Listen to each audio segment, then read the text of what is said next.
Well, good day everybody, welcome to today's video. And today's video was supposed to be an adventurous weekend that didn't quite happen. Started off leaving Calgary early on a Friday. It was Canada Day the following Wednesday, and it was July 4th on the Saturday. But right now, just driving through Natin, Aubrey's hometown. There's the Aviation Museum on your right hand side. Coming up to turnoff just outside of Natin. And this is going to take me west to the 22.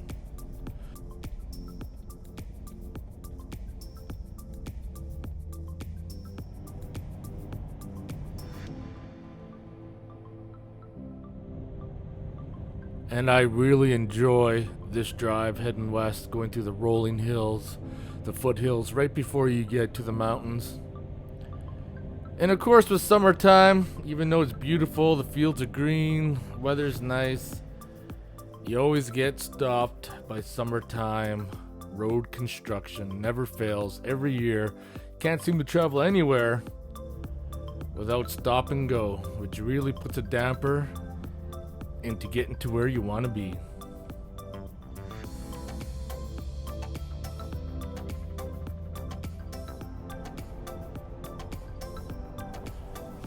So right now, just coming up to Maycroft Road, and this is gonna take me into the backcountry where I can access random camping and a whole bunch of other things deep in this area.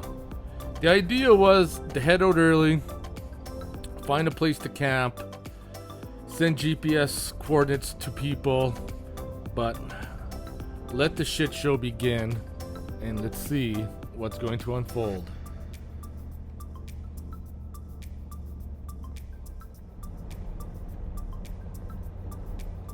So to kind of give you guys an idea on what Crown Land is about, if you don't know, it's dedicated as public land use. So anybody can go out there and explore and do things, but you just cannot make new trails. You can only use the existing network that is out there. So over the years, there has been campsites that have been created, but with it being, I don't know if it's just the long weekend or whatever, but every little nook and cranny where you went, there was always somebody there camping. Like, this is just one example.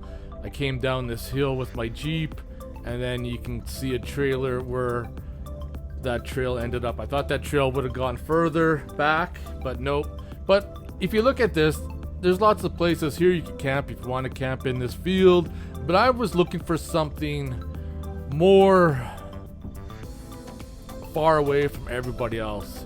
And then when you come to open fields where people can get in trailers and stuff, then you get these little networks of cities that are piled up, and people and dirt bikes and quads and stuff. And this is just me continuing down Dutch Creek to see where I could find a place to camp. But going down this road here, there's not a lot of trails that venture off as far as camping spots go. Like I said before, you just can't venture off and then create your own spot, because that's how public land use gets taken away. You got to respect the land. And I just drove down here. I probably drove down Dutch Creek about 20 kilometers or so. Couldn't find anything good. I went down Racehorse to close to Coleman. It was the same thing. Every nook and cranny, there was somebody camping. There's just so many people out, and at this point it was getting frustrating. Hate to say it, but this trip may be a bust. Been all the way down Racehorse almost to Coleman. I'm already down on the far ends of Dutch Creek. Nothing. There's nothing. Everything's fucking full. Every little spot you think you can get a camper in, there's a camper in there. I think the biggest problem with heading down south is that there is a definite lack of 4x4 trails as far as vehicles go. So you're only basically allowed access off of the main roads, logging roads that are there in the area, which is what you see right here, is that there's campers everywhere, to the left, to the right. You really need to go somewhere where you can have off-road travel, and that would eliminate a lot of these issues, guaranteed. So now I just stopped at the entrance to Dutch Creek.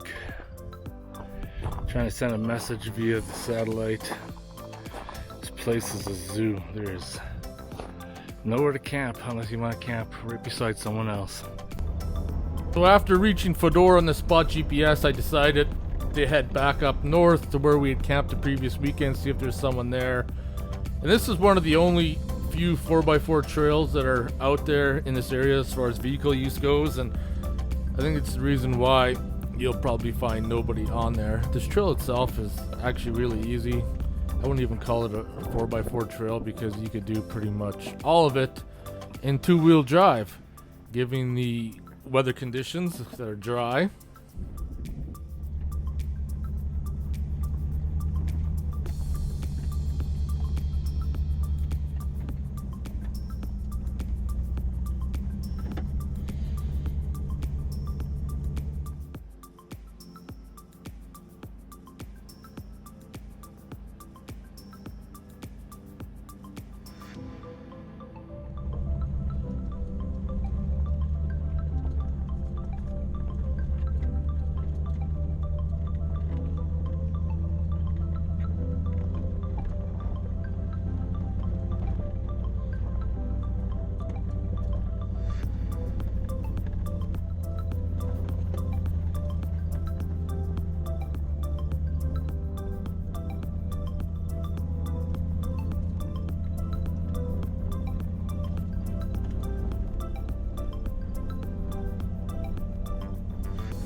Our campsite we camped at the first week is just past all these rocks, and I think it's because of these rocks that you'll find nobody past there, because I don't know what it is. People get afraid when they gotta drive through all these rocks. I think they are intimidated.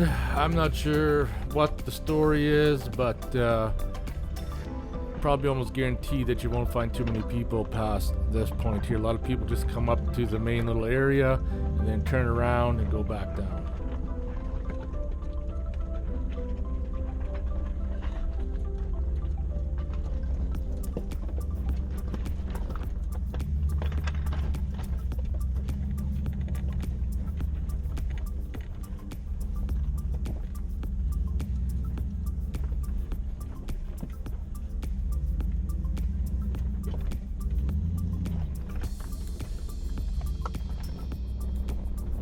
Now just further up the trail, pulling up to the campsite we were at the previous weekend, and our wood was still there that we left behind, so it's obviously pretty clear that no one had been up there to camp since we were there the previous weekend.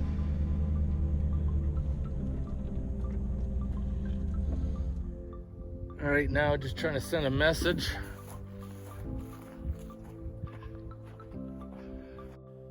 So upon looking at the campsite, everything seemed like it was all good. Came across some bear poop. It wasn't soft and it wasn't hard either, so it's probably a couple days old. And I couldn't reach Fedor, our home guy, on the spot GPS. I don't know what the heck was going on. Fedor was bringing his van out, and I didn't want to set up camp because I couldn't reach him. And that I was a little concerned that his two-wheel drive van wouldn't make it across the rocks and be a waste of time to set up and take down. So I decided to venture back down to another spot, which would be a proposed camping area, and see if I could reach him on the spot GPS. The problem is I was trying to send a message, except it kept saying not a clear view of the sky, but I wasn't in a valley. I wasn't in nowhere. I don't know what the heck was going on. So I needed to try to reach them because I didn't want to set up camp. They don't know where I am. And this is becoming a shit show.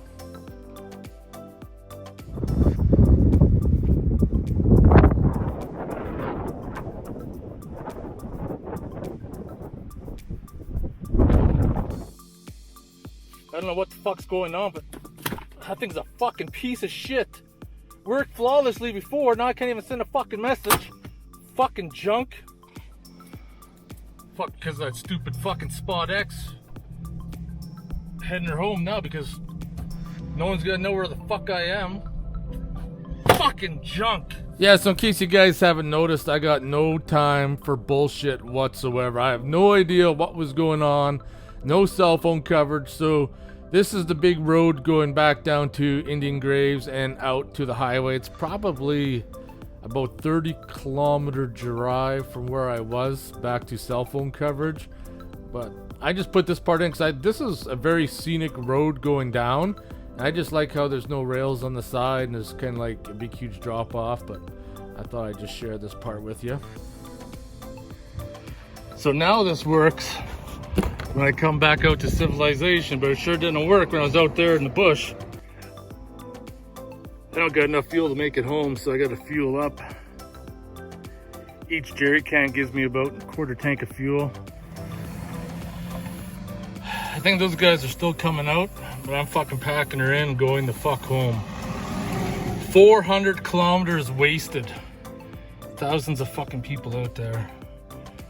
And not a good place to camp.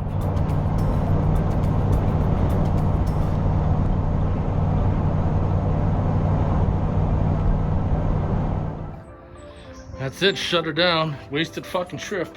Honestly don't know where these people are coming from because it never used to be an issue. Crown land camping. Never in my whole existence living out here have I not been able to go out and go camping and find a campsite easily. People on people out there, thousands of people camping. Where were all these people all these other years? Holy fuck, I don't know what the fuck is going on. But if this is the way it's gonna be, I ain't gonna fucking even plan to go camping until fucking fall or winter time when I know those fucking people won't be there. What are you doing in your tunnel? Hey, were you comfortable in there? Now you're just gonna lay there? Is that what you're gonna do? Do you hear the bird? Do you hear the bird? Tomcat's just a chillin'. Alright, well, I still got some things to address. I don't like the sag of the Jeep. I wonder if I should get some airbags for the rear, perhaps. Airbags are pretty cheap. I already got a compressor to boot. But what I want to do is, a couple things I need to address is this tire situation. When I did this, I did the set screw and then I drilled a hole into the threaded rod and I red Loctited it in. It still comes loose on gravel roads, so I think I'm just gonna drill completely through it. Throw one of these pins in it. I need to try to somehow address this because that bag keeps on dropping down. If it wasn't for doing that, it probably would have just fell on the ground. I gotta do something with those fuel lines underneath again, but we'll talk about that later. I'm gonna deal with this first. Where did I put the snaps for this thing? There we go.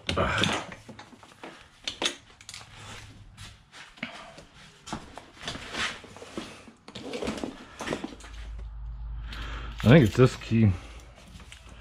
If it wasn't for this bicycle lock, this tire probably would have turned itself off and fell out on the road somewhere, and I wouldn't even notice it missing until I stopped. Because you could see that set screw, well, it didn't back out fully, but backed out enough.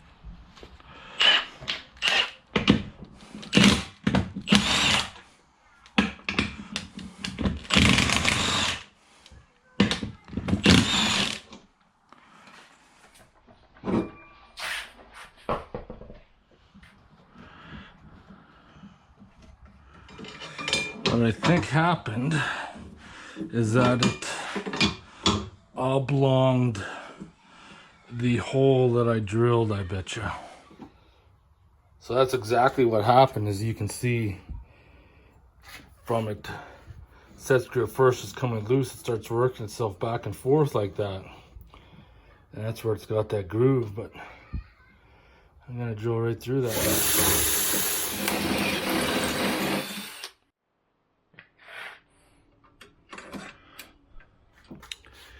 If I had a bolt that long, I'd put a bolt in there, but this will work for now. And then once I go back to 33s, I'll just weld that, make it solid. So this is not good. Second time out. And the zipper is already broken. Well, it's a good thing for Amazon returns that I can ship that back. Yeah. Second trip out and she shit the bed. That's too bad.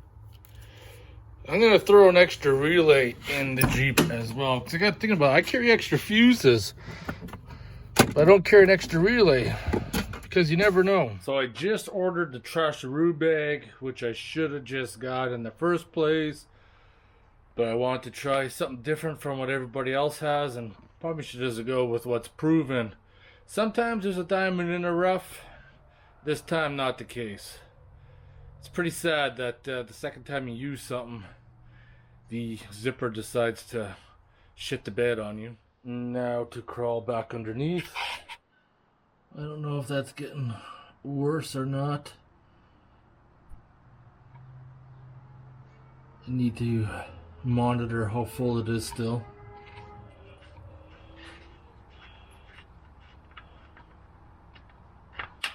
Yeah, there's still oil coming out, so I'm good. Lots of oil in there still.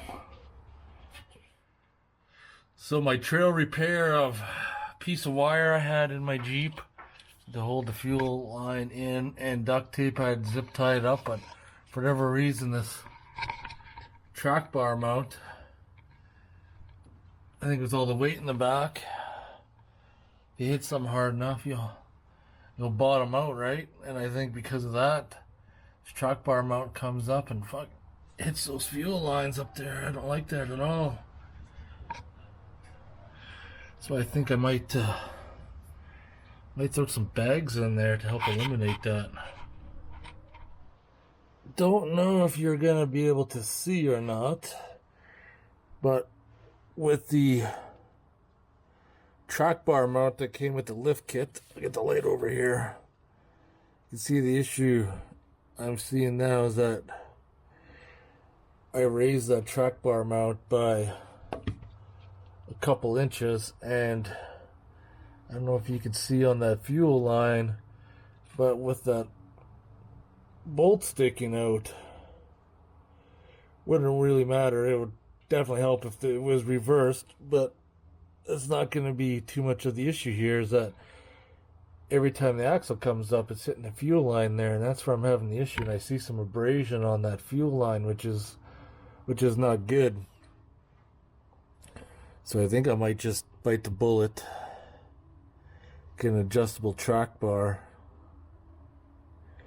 and then fix this mess up.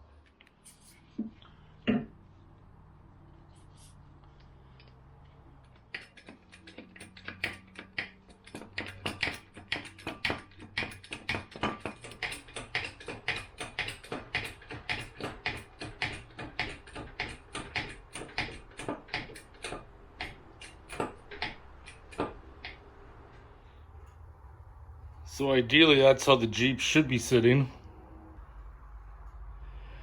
It's no surprise to see a Jeep TJ with the rear spring sag, that's for sure.